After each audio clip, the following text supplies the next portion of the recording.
नमस्कार, जोहार, मैं संजय और आप देख रहे हैं न्यूज झारखंड। चलिए जानते हैं सुबह से लेकर शाम तक की तमाम बड़ी खबरों को। गर्मी के कारण जल्द बदलेगा सरकारी विद्यालयों का समय। राज्य में सरकारी स्कूलों के समय के संचालन में बदलाव किया जाएगा। राज्य में गर्मी बढ़ने व शिक्षक संगठनों के आग्रह के बाद शिक्षा विभाग ने समय में बदलाव का निर्णय लिया है। स्कूलों के समय में बदलाव को लेकर तैयार किए गए प्रस्ताव को शिक्षा मंत्री के पास भेजा गया है। शिक्षा मंत्री की सहमति के बाद विभाग आदेश जारी करेगा। वही शिक्षक संगठनों ने सुबह 6:30 से 11:30 बजे तक कक्षा संचालन की मांग की है। इससे पहले विभाग द्वारा 1 अप्रैल से स्कूलों के समय में बदलाव किया गया था। अभी शिक्षा विभाग के निर्देश के अनुरूप विद्यालय सुबह 7 से 1 बजे तक संचालित किया जा रहा है। अब एक बार फिर से स्कूलों के समय में बदलाव किया जाएगा। शिक्षा विभाग द्वारा तैयार प्रस्ताव में इस बात का भी ध्यान रखा जाएगा कि बच्चों को शैक्षणिक कार्य के लिए पर्याप्त समय मिले। झारखंड कैबिनेट की अहम बैठक शुरू। सीएम हेमंत के बड़े फैसलों पर टिकी नजरें। झारखंड कैबिनेट की बैठक प्रोजेक्ट भवन स्थित मंत्रालय कक्ष में आज दोपहर 3 बजे से शुरू हो गई है। पहले यह बैठक 5 बजे से निर्धारित थी। देर शाम तक बैठक चलने की स्थिति में मंत्रियों से लेकर कर्मियों तक का रूटीन प्रभावित हो रहा था, जिस कारण यह बैठक को 3 बजे से शुरू किया गया। इस अहम बैठक में देवघर के त्रिकूट पर्वत के रोपवे हादसे पर चर्चा होने की उम्मीद है। साथ ही झारखंड में पंचायत चुनाव की तिथि की घोषणा कर दी गई है। आपको बता दें कि झारखंड ओबीसी आरक्षण मंच की ओर से पंचायत चुनाव में ओबीसी को आरक्षण नहीं देने के खिलाफ झारखंड हाईकोर्ट में याचिका दाखिल करने की तैयारी कर रही है। इस अहम बैठक में झारखंड पंचायत चुनाव में ओबीसी आरक्षण को लेकर सरकार की क्या रुख रहती है, इस पर भी निगाहें होगी। वही झारखंड के सरकारी स्कूलों में 60,803 नए पद सृजन के लिए शिक्षा मंत्री जगन्नाथ महतो ने कल यानी मंगलवार को ही विभाग को फाइल भेजी है। इस कैबिनेट बैठक में इससे जुड़ी अपडेट पर भी नजर होगी। इसके अलावा झारखंड नियुक्ति नियमावली पर भी चर्चा होने की उम्मीद है। झारखंड में स्थानीय नीति को लेकर राज्य भर में चल रहे घमासान पर हेमंत सरकार की क्या रुख रहती है, इस पर भी नजर होगी। देवघर रोपवे हादसे में रेस्क्यू टीम में शामिल जवानों से आज प्रधानमंत्री करेंगे वार्ता। देवघर रोपवे हादसे में रेस्क्यू टीम में शामिल जवानों से प्रधानमंत्री नरेंद्र मोदी आज यानी बुधवार की रात 8 बजे वर्चुअल वार्ता करेंगे। जवानों ने जिस तरीके से हादसे में केबिन में फंसे पर्यटकों को सुरक्षित निकालने में अदम्य साहस का परिचय दिया है, वह तारीफ योग्य है। आपको बता दें कि Deoghar Trikut ropeway rescue operation में 290 से अधिक जवान लगे थे। आर्मी के 1 ब्रिगेडियर, 2 कर्नल के साथ 50 जवान व मेडिकल टीम थी। इसके अलावा आईटीबीपी के 50 जवान व अधिकारी रेस्क्यू में साथ दे रहे थे। एनडीआरएफ के 70 जवान व अधिकारी भी रेस्क्यू में रहे।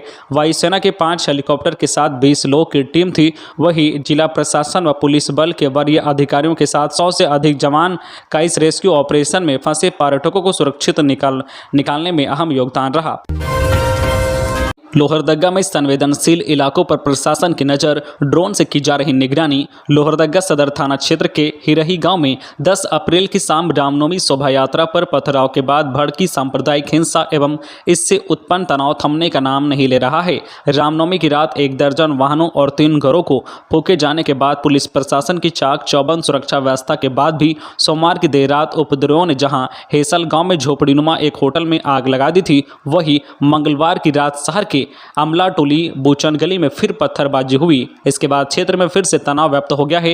एहतियात के तौर पर अफवाह फैलने से रोकने के लिए रामनवमी की आधी रात से ही जिले में इंटरनेट सेवा ठप कर दिए जाने के बाद प्रशासन ने पूरे मामले की जांच के लिए मंगलवार को एसआईटी के गठन कर दिया। इसमें 3 डीएसपी समेत कई जो पुलिस पदाधिकारियों को शामिल किया गया है।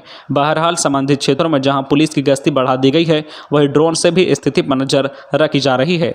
खबरों में आगे बढ़ने से पहले आपसे रिक्वेस्ट है कि अगर आप चैनल को सब्सक्राइब नहीं किए हैं तो प्लीज चैनल को सब्सक्राइब करके बेल आइकन प्रेस कर दे, जिससे आपको झारखंड की हर छोटी बड़ी खबर का अपडेट आप तक पहुंचता रहे। चलिए बढ़ते हैं खबरों की ओर।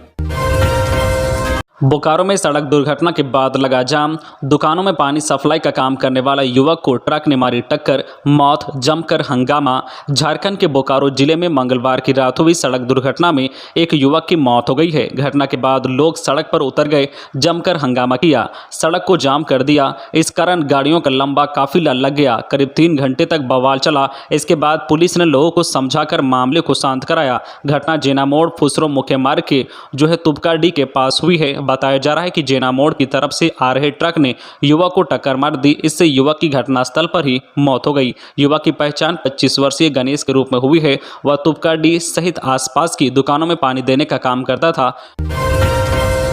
रामगढ़ में रेलवे पटरी पर मिला 100 बरकाकाना भुरकुंडा रेल लाइन पर बरामद की गई लाश, दुर्घटना की आशंका, जांच में जुटी पुलिस। रामगढ़ जिले के भदानी नगर ओपी क्षेत्र के बरकाकाना भुरकुंडा रेल लाइन पर चेनगड्डा मंडाटांड़ के समीप बुधवार की सुबह एक युवक का क्षत विक्षत शव मिला है। शव की शिनाख्त नहीं हो पाई है। युवक की उम्र करीब 25 वर्ष रही होगी। अहल सुबह चैनगड्डा के ग्रामीणों ने रेल पटरी पर युवक का शव देखा। इसके बाद इसकी सूचना भदानी नगर ओपी पुलिस को दी। भदानी नगर पुलिस व आरपीएफ बरकाकाना की टीम घटनास्थल पर पहुंची। शव का धड़ और हाथ इधर उधर बिखरा हुआ था। रेल पटरी के आसपास कई जगहों पर खून के धब्बे फैले दिखे। आशंका व्यक्त की जा रही है कि जो युवक की मौत ट्रेन से कटकर हुई है।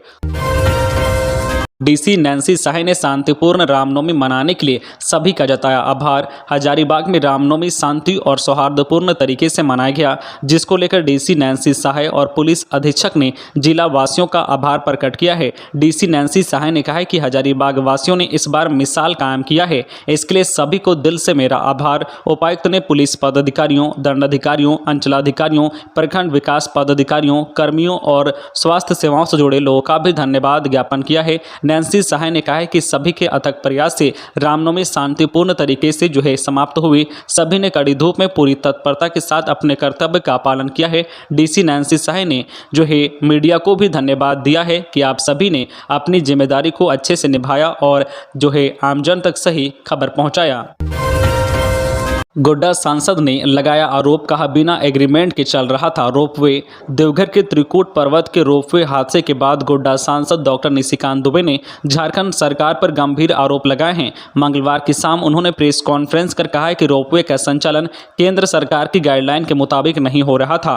बिना एग्रीमेंट के 3 साल से यह संचालित था। रोपवे के संचालन के लिए पहले से केंद्र की ओर से SOP जारी है। झारखंड सरकार ने रोपवे के संचालन के लिए इस मानक पर अनुमति नहीं ली। सांसद ने कहा है कि रोपवे का एग्रीमेंट 2019 में ही समाप्त हो गया है, उसको स्वतः रिन्यूअल कर दिया गया। डॉक्टर निशिकांत ने मुख्यमंत्री से मांग की है कि मामले की CBI जांच कराएं।